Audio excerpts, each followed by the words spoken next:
श्रीराम और सीता विरह की कथा। नमस्कार मित्रों, आज हम आपको सुनाने जा रहे हैं एक ऐसी कथा जो केवल एक राजा और रानी का प्रसंग नहीं, बल्कि पूरे मानव समाज के लिए एक गहन शिक्षा है। यह कथा है मर्यादा पुरुषोत्तम श्रीराम और माता सीता के विरह की। राम सीता का जीवन प्रेम, त्याग और मर्यादा की ऐसी अद्भुत गाथा है जिसमें सुख भी है, दुख भी, जीत भी है, हार भी, और सबसे बड़ी बात, धर्म की स्थापना है। तो आइए चले त्रेतायुग के उस समय में जब अयोध्या में रामराज्य स्थापित था, लेकिन एक ऐसा प्रसंग घटा जिसने राम और सीता को हमेशा के लिए अलग कर दिया। त्रेतायुग में अवतरित हुए श्री राम को मर्यादा पुरुषोत्तम कहा जाता है। उनका जीवन केवल व्यक्तिगत सुख दुख की गाथा नहीं, बल्कि धर्म, मर्यादा और त्याग का आदर्श है। रामकथा में सबसे मार्मिक प्रसंग है राम सीता विरह। यह केवल पति और पत्नी का बिछोह नहीं, बल्कि एक राजा का राजधर्म, एक पत्नी का आत्मबल और समाज के लिए आदर्श का संदेश है। लंका विजय के बाद जब राम, सीता और लक्ष्मण अयोध्या लौटे, तब अयोध्या में हर्षोल्लास छा गया। राम का राज्याभिषेक हुआ और अयोध्या में रामराज्य की स्थापना हुई। धरती पर सुख, शांति और समृद्धि का समय आ गया। प्रजा राम, सीता को देखकर गदगद हो उठती। लोग कहते, देखो, राजा राम और माता सीता स्वयं धरती पर भगवान और लक्ष्मी का स्वरूप है। अयोध्या में अब कोई दुखी नहीं रहेगा। राम और सीता के जीवन में भी यह समय सुख का था। वनवास की कठिनाइयों के बाद दोनों को घर, राज्य और परिवार का सुख मिला। लेकिन समय का चक्र स्थिर कहाँ रहता है। एक दिन अयोध्या के नगर में कुछ नागरिकों ने चर्चा की, राम भले ही धर्मात्मा है, परंतु हमारी रानी सीता तो रावण के महल में महीनों रही। हम कैसे मान ले कि वह पूरी तरह पवित्र है। यद्यपि सीता ने लंका से लौटते समय अग्नि परीक्षा दी थी और अग्निदेव ने उनकी पवित्रता का प्रमाण दिया था, फिर भी कुछ लोग मन से संतुष्ट न थे। यह समाचार धीरे धीरे महल तक पहुंचा। श्रीराम ने यह सुना तो उनका हृदय मानो टूट गया। राम ने अपने मन में सोचा, मैं जानता हूं कि सीता पूर्णतः पवित्र है। मैंने स्वयं अग्नि परीक्षा में उनकी निर्मलता देखी है, परंतु मैं केवल पति नहीं, अयोध्या का राजा भी हूं। यदि मेरी प्रजा के मन में शंका है, तो क्या मैं उसकी अनदेखी कर सकता हूं? यदि राजा पर से प्रजा का विश्वास उठ गया, तो राज्य का पतन हो जाएगा। राम के मन में गहरी पीड़ा थी। उनकी आंखों से आंसू झरने लगे। उस रात वे अकेले वन की ओर निहारते हुए बोले, हे धरती माता, मुझे क्यों ऐसे धर्म संकट में डाला गया? मेरा हृदय सीता के बिना शून्य है, परंतु प्रजा की मर्यादा निभाना भी आवश्यक है। अगली सुबह राम ने लक्ष्मण को बुलाया। उनकी आंखें लाल थी और स्वर भारी था। भैया लक्ष्मण, मैं तुमसे एक कठिन कार्य करने को कह रहा हूं।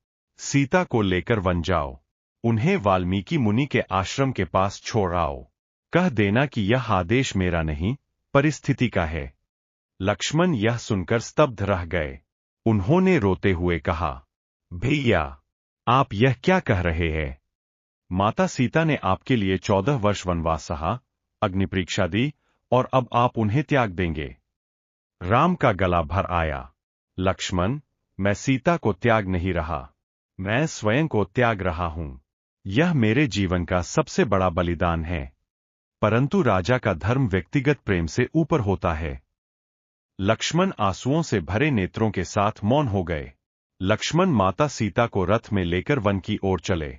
सीता हंसते हुए बोलीं, लक्ष्मण, कहाँ जा रहे हैं? क्या प्रभु ने किसी तपस्वी को दर्शन देने भेजा है? लक्ष्मण चुप रहे। उनके आंसू रुक ही नहीं रहे थे। आश्रम के पास पहुंचकर उन्होंने सीता को सब कुछ बता दिया।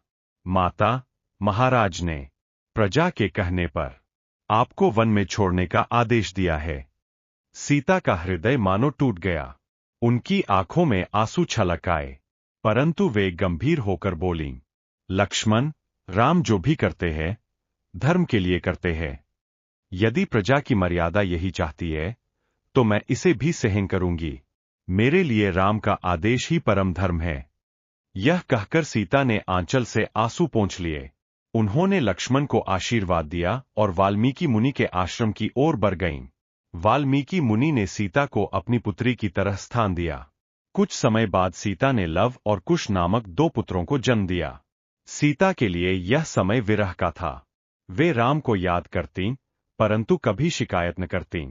वे बच्चों को रामकथा सुनातीं और कहतीं, तुम्हारे पिता जगत के आदर्श है। उनका मार्ग कठिन है, पर वे सदैव धर्म का पालन करते हैं। उधर अयोध्या में राम का जीवन सूना हो गया।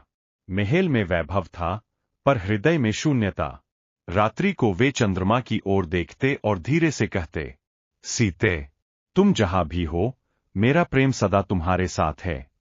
वे अकेलेपन में वीणा की धुन सुनते और आंसू बहाते। उन्होंने सीता की कोई मूर्ति या चित्र भी नहीं बनवाया, क्योंकि वे उन्हें हृदय में संजोए हुए थे। वर्षों बाद जब लव कुश बड़े हुए, तो उन्होंने रामकथा का गान किया। राम ने यह कथा सुनी और चकित हो गए। उन्होंने पूछा, पुत्रों, तुम किसके आश्रय में पले हो? तब सत्य प्रकट हुआ कि वे उनके ही पुत्र हैं। राम का हृदय उमंगों से भर गया। उन्होंने सीता को बुलवाया। सभा में सीता आईं। उन्होंने कहा, मैंने अग्नि परीक्षा दी, मैंने वनवास सहा, पर यदि अभी भी किसी को शंका है, तो धरती माता स्वयं मेरी पवित्रता की साक्षी दें।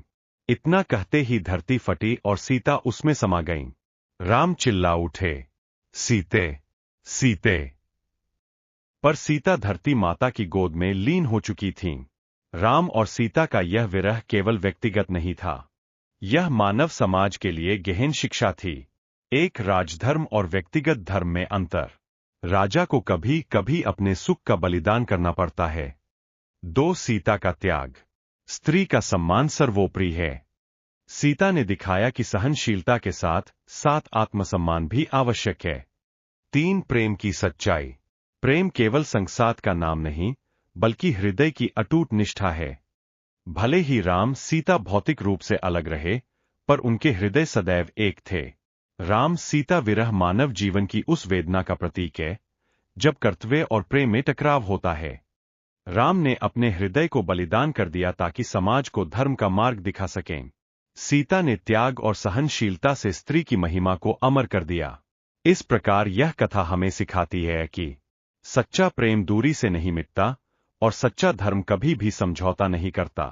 मित्रों, राम और सीता का यह विरह केवल पति पत्नी का बिछोह नहीं था। यह हमें सिखाता है कि सच्चा प्रेम शरीर की दूरी से नहीं मिटता, बल्कि हृदय की गहराइयों में सदैव जीवित रहता है। राम ने राजधर्म के लिए अपना हृदय बलिदान कर दिया और सीता ने त्याग और सहनशीलता से स्त्री की महिमा को अमर बना दिया। आज भी जब हम राम सीता का नाम लेते हैं, तो हमें यह स्मरण होता है कि प्रेम का अर्थ केवल संसार नहीं, बल्कि एक दूसरे के लिए अटूट निष्ठा और त्याग है। इसीलिए रामायण के इस प्रसंग को सदैव याद रखा जाएगा, क्योंकि यही है धर्म, प्रेम और मर्यादा का सर्वोच्च आदर्श। प्रिय मित्रों, अगर आपको यह राम सीता विरह की कथा भावनात्मक और प्रेरणादायक लगी हो, तो कृपया हमारे चैनल को सब्सक्राइब जरूर करें। आपका छोटा सा सहयोग हमें और भी भक्ति व प्रेरणादायक कथाएं आप तक पहुंचाने की शक्ति देता है। जय श्री राम।